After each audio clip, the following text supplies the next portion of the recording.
할렐루야, 복된 밤입니다. 이 밤에도 하나님의 큰 은혜가 여러분과 함께 하시길 주님의 이름으로 축원합니다. 저는 설교자이다 보니까 말씀을 선포하면서 하나님의 말씀이 살아 역사하는 장면들을 많이 봤습니다. 그 중에 하나를 소개해 드릴게요. 여러 해 전이었습니다. 지금은 하나님 나라로 가신 유권사님이라고 하는 권사님의 이야기입니다. 이 권사님은 몇 년 전에 세상을 떠나셨고 아마 지금 살아계시면 88세쯤 아마 소띠였던 것 같아요. 되실 겁니다. 이 권사님께는 첫째 큰 아드님이 계셨고, 둘째부터 따님이 4분 계셨고, 막내로 아들이 1명 더 있었습니다. 근데 이 막내 아드님이 권사님에게는 아픈 손가락이었어요. 어릴 때는 똑똑했는데 성인이 되면서 조금 약하고 부족해져서 가족들이 계속 가슴 아파하고 있었습니다. 근데 이 아드님이 8년 전쯤 40대 중반에 갑자기 암이 발견되었고 몇 달 치료하다가 세상을 떠나셨어요. 그 한 2해쯤 전에 남편이 떠나가셨고 얼마 안 돼서 막내 아드님을 먼저 보냈습니다. 이 권사님의 마음이 많이 아팠겠죠. 그때 장례 예배를 집례하는데 하나님께서 그 말씀을 주셨습니다. 요한복음 14장 1절부터 6절입니다. 제가 장례를 치르면서 종종 이 말씀을 가지고 많이 설교하고 또 위로의 말씀을 선포했어요. 네, 그날도 이 말씀을 주셨습니다. 너희는 마음에 근심하지 말라. 하나님을 믿으니 또 나를 믿으라. 내 아버지 집에 거할 곳이 많도다. 그렇지 않으면 너희에게 일렀으리라. 내가 너희를 위하여 거처를 예비하러 가노니 가서 너희를 위하여 거처를 예비하면 내가 다시 와서 너희를 내게로 영접하여 나 있는 곳에 너희도 있게 하리라. 내가 어디로 가는지 그 길을 너희가 아느니라.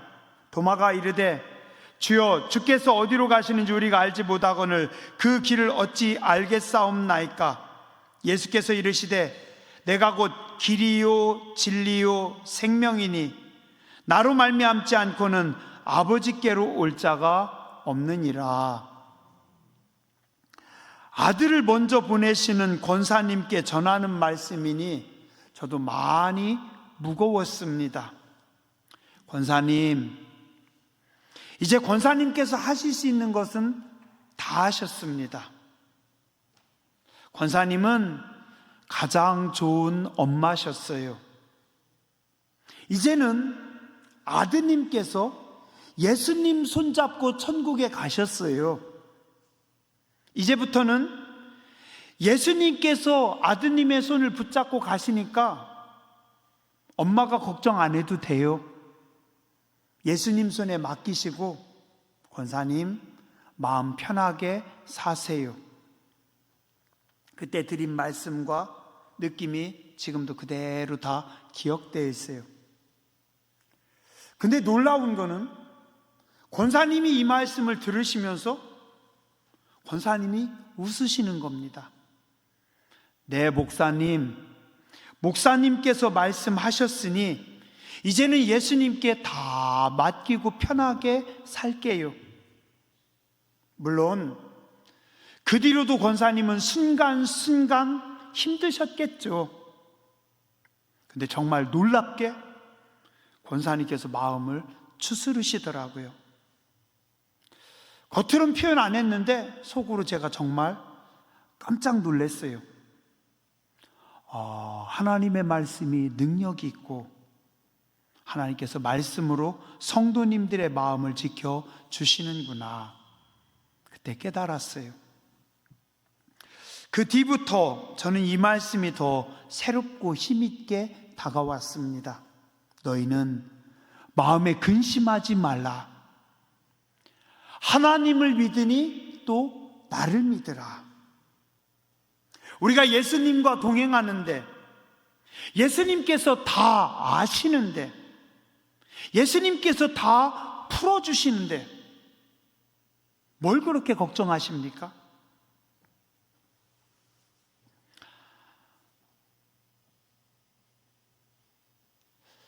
제 딸이 지금 서울에 있어요. 공부를 하는지 안 하는지 모르겠지만 공부한대요. 안쓰러워서 제가 카드를 하나 지난달에 줬어요. 아내 옆에서는 제가 이렇게 이야기합니다. 아껴 써! 함부로 쓰지 마! 아무데나 쓰지 마! 그리고 제가 딸에게 카톡을 보냈습니다. 너 필요한 거 사 먹어.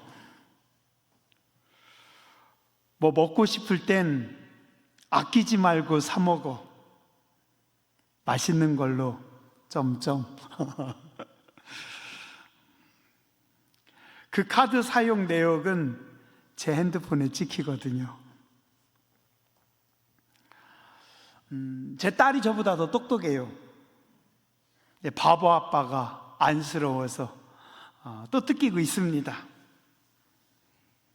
걱정 마. 뭔 일 있으면 아빠 카드 쓰면 돼.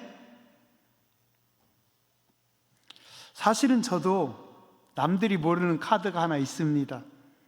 뭔지 아세요? 보여드릴까요? 보여드리긴 좀 그렇고 예수님 카드입니다. 이 카드는 제가 아무 때나 기도만 하면 되는 카드입니다. 마태복음 7장 7절 이하에 말씀하십니다. 구하라 그리하면 너희에게 주실 것이요 찾으라 그러면 찾을 것이다. 문을 두드려라 그러면 너희에게 열리리라. 구하는 이마다 받을 것이요 찾는 이가 찾아낼 것이요 두드리는 이에게 열릴 것이니라. 너희 중에 누가 아들이 떡을 달라고 하는데 돌을 줄 사람이 있니? 생선을 달라고 하는데 뱀을 주는 부모 있니? 너희가 악할지라도 좋은 것으로 자식에게 줄 줄 알거든 하물며 하늘에 계신 너희 아버지께서 구하는 자에게 좋은 것으로 주시지 않겠느냐? 말씀하십니다. 교회 일이요? 별로 걱정 없습니다. 돈 걱정? 저는 그런 거 안 합니다. 왜요? 상록수 교회는 주님의 교회이신데 이 교회 주인은 예수님이죠. 저는 예수님께 월급 받으면서 잠깐 관리하는 사람이기 때문에 걱정하지 않습니다. 사람들과의 관계가 살짝 힘들 때도 있지만 별로 걱정 안 해요. 주님이 다 알아서 하십니다. 제가 목회를 하면서 종종 깨닫는 것 중에 하나가 내 맘대로 안 되는 게 은혜고 불편한 게 축복이다. 한번 따라서 해보실래요? 내 맘대로 안 되는 게 은혜입니다. 불편한 게 축복입니다. 왜요? 주님의 교회시니까, 예수님의 교회니까, 예수님께서 하시기 때문입니다. 예수님을 알기 전 우리 예전 사람은 죄와 죽음이 통치하고 지배하던 어리석고 부끄러운 인생들이었습니다. 그러나 이제는 우리가 예수님을 통해서 거듭남으로 은혜로 다스림받고 은혜가 왕노릇하는 행복한 사람들이 되었습니다.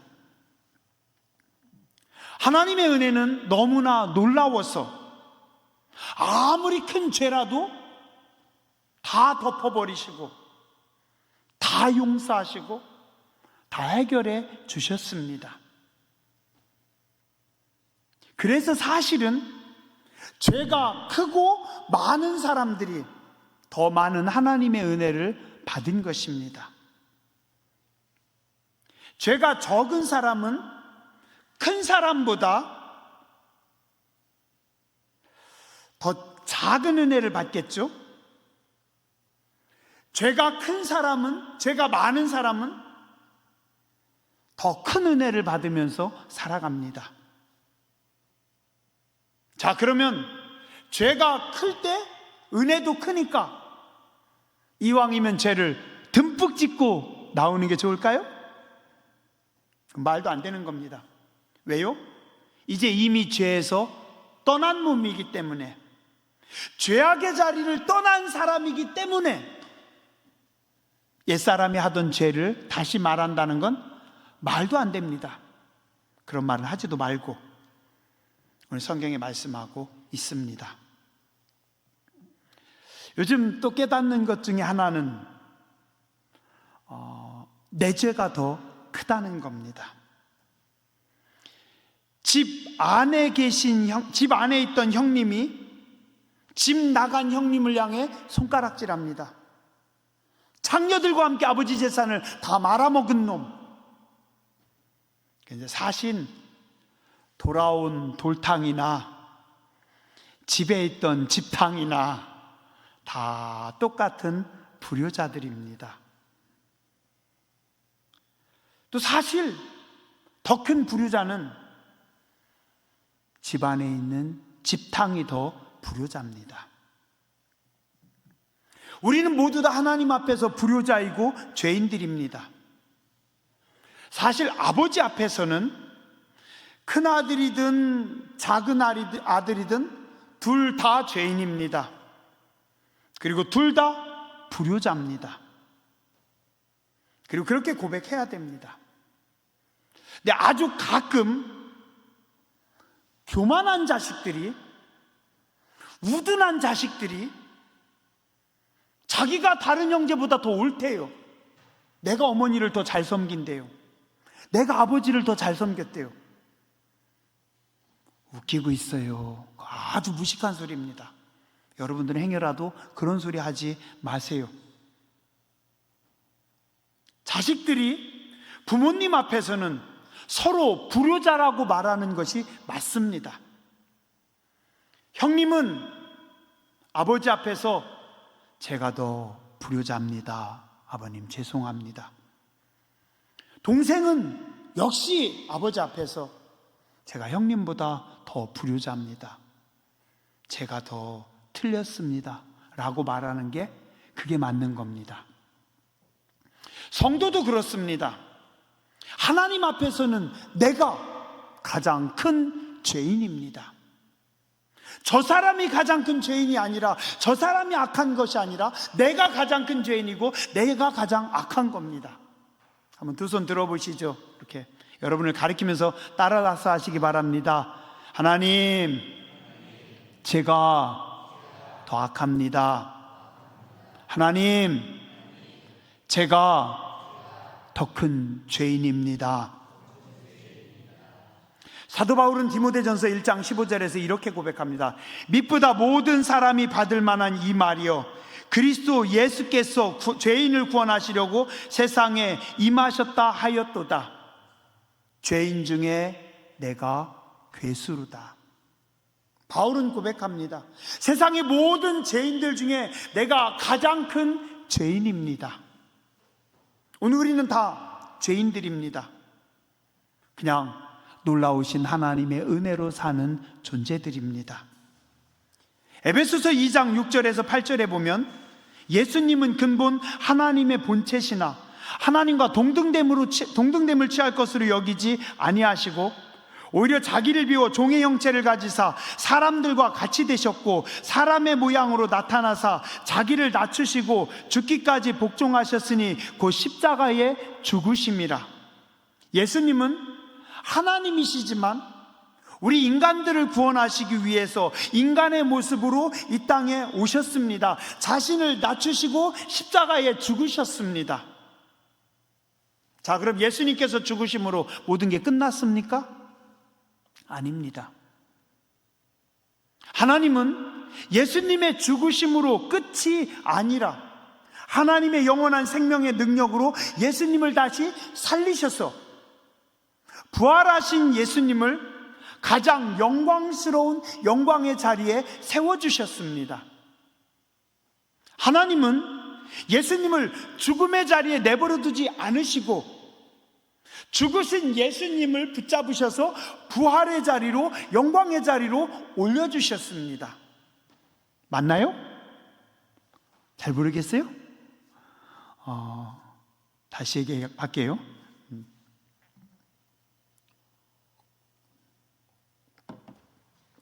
집에 가서 아멘 하시려나?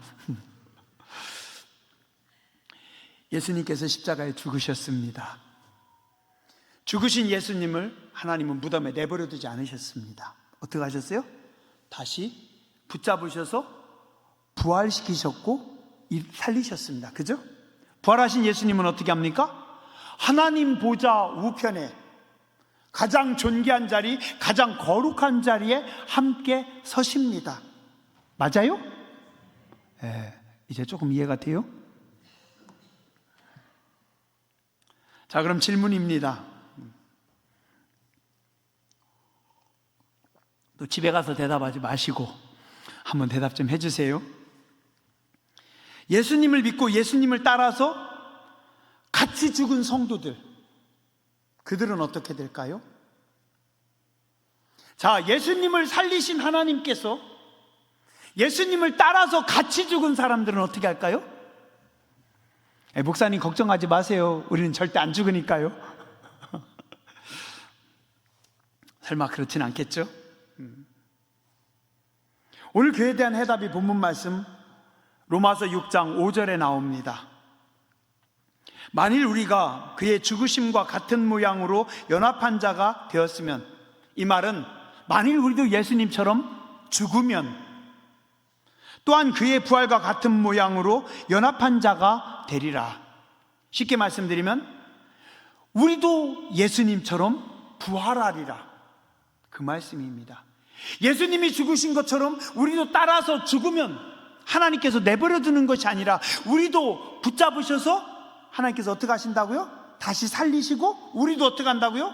예수님 보좌 우편에 우리도 앉혀 주신다는 겁니다. 8절과 9절입니다. 만일 우리가 그리스도와 함께 죽었으면 또한 그와 함께 살 줄을 믿노니 이는 그리스도께서 죽은 자 가운데서 살아나셨음에 다시 죽지 아니하시고 사망이 다시 그를 주장하지 못할 줄을 알미로라. 예수님께서 죽으셨을 때 다시 살리신 하나님께서 예수님과 함께 죽은 자들 어떻게 한다고요? 그들도 다시 살리실 것을 믿으시기 바랍니다. 군대에서 군인들이 전쟁을 합니다. 장군을 믿지 못하면 살기 위해서 도망갑니다.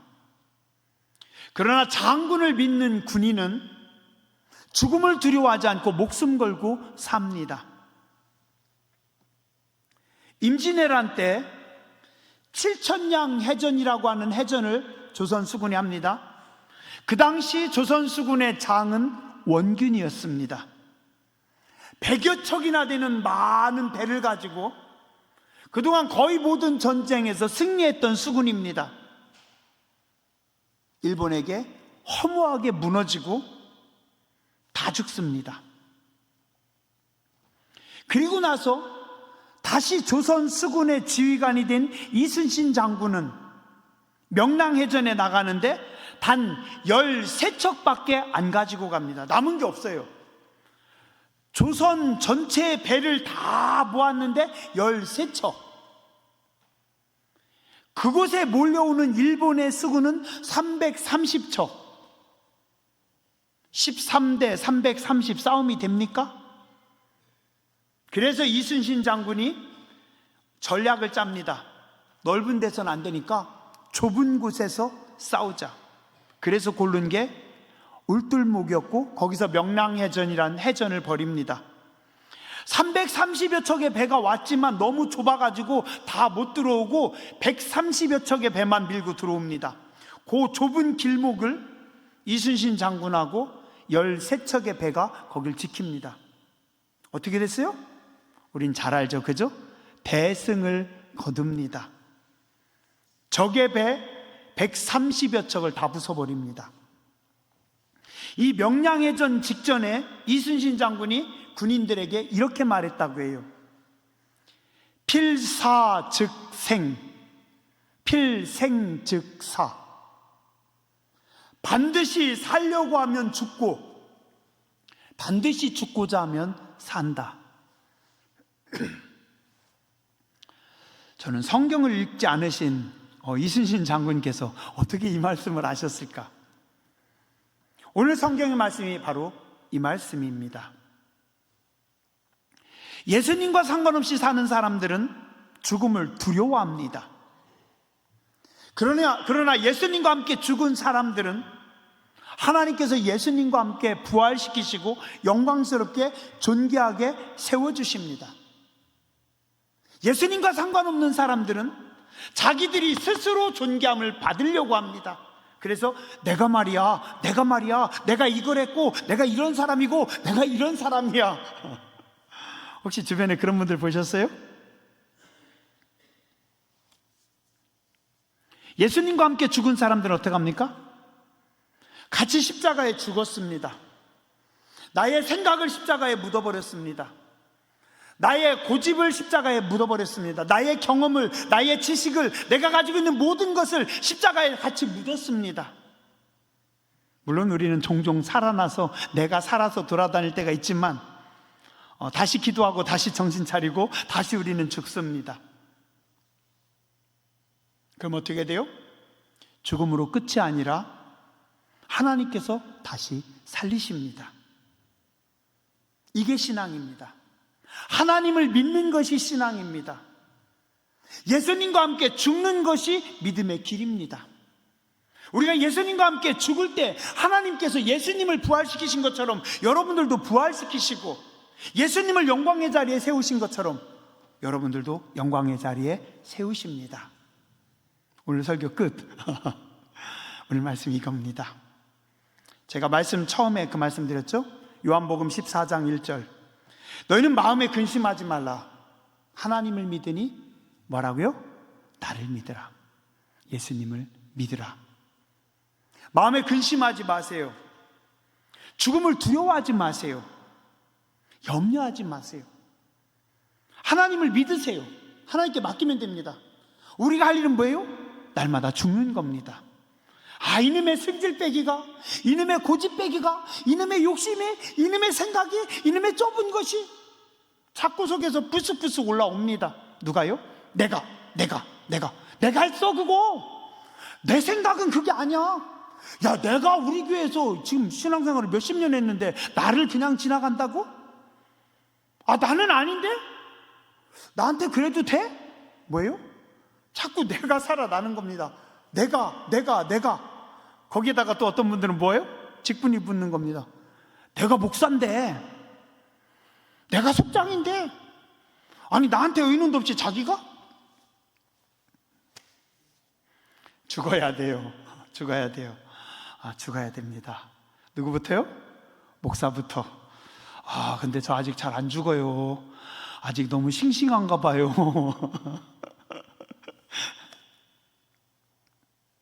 내 생각이 죽어야 됩니다. 내 경험이, 내 지식이, 내 자랑이 죽어야 됩니다. 그러면 하나님께서 우리를 살리십니다. 죽음에서 예수님을 살리신 것처럼. 일본의 기독교 사상가인 우찌무라 간조의 시 중에 이런 시가 있습니다. 예수를 생각하고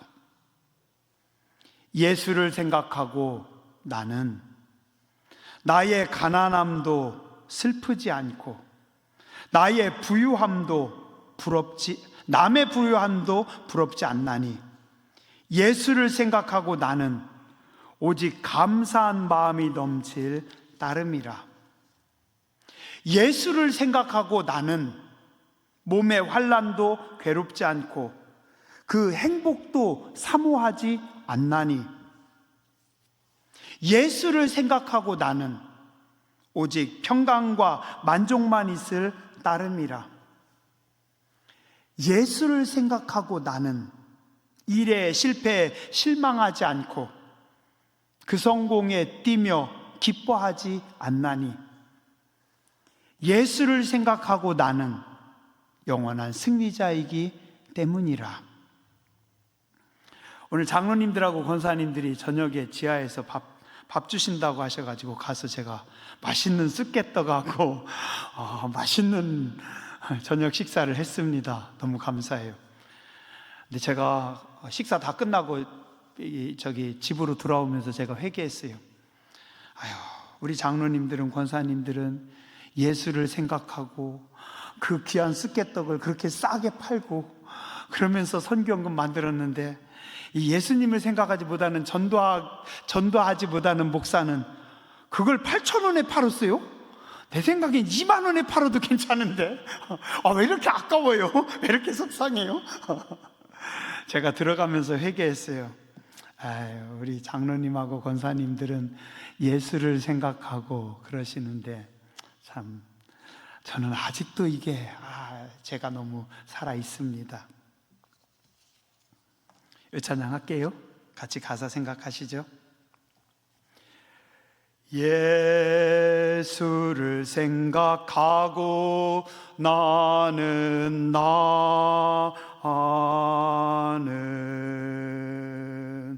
나의 가난함도 슬프지 않고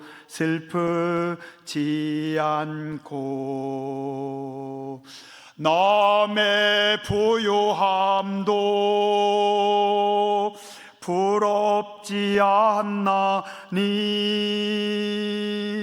예수를 생각하고 나는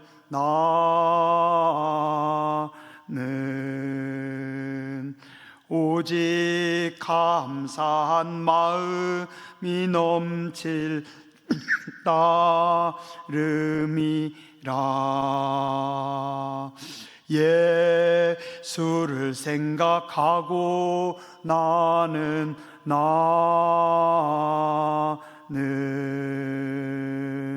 몸의 환난도 괴롭지 않고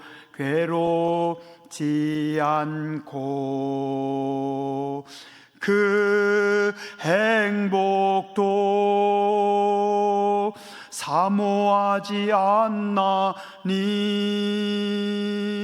예수를 생각하고 나는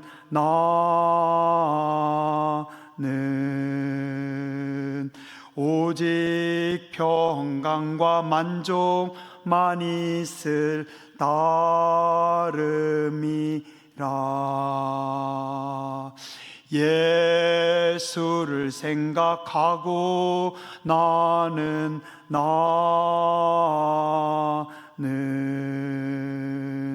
일에 실패에 실망치 않고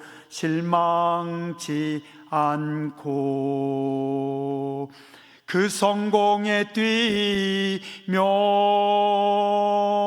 기뻐하지 않나니 예수를 생각하고 나는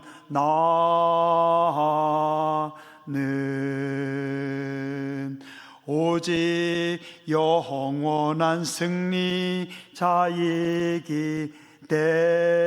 때문이라. 기도하겠습니다. 주님, 예수님 바라보고 예수님 뜻대로 산다고 하면서도, 말씀대로 산다고 하면서도, 은혜가 다스리는 사람이 된다고 말은 잘 하면서도 저희는 참 잘 안 됩니다. 순간순간 고집이, 내 생각이, 내 자존심이, 내 욕심이 너무나 많은 시간들 자꾸만 내가 튀어오르고 있습니다. 주, 우리를 불쌍히 여겨 주시옵소서. 은혜를 허락하여 주시옵소서. 십자가의 구속의 은혜로 저희의 삶을 덮어 주시옵소서. 이제는 은혜가 왕노릇하는 삶이 되게 하여 주시옵소서. 나 때문에 부족하지만 우리 때문에 부족하지만 상록수 교회 때문에 사람들이 하나님을 알고 은혜를 잊고 하나님 앞에 나오며 새 생명을 얻는 삶이 되게 하여 주시옵소서. 부족하지만 우리의 자녀들 때문에 세상이 밝아지게 해주시고 세상이 하나님의 은혜 가운데 서게 해주시고 그들도 하나님을 알고 예배할 수 있도록 은총 더하여 주시옵소서. 거룩하신 주님 예수님 이름으로 감사하며 기도드렸습니다. 아멘.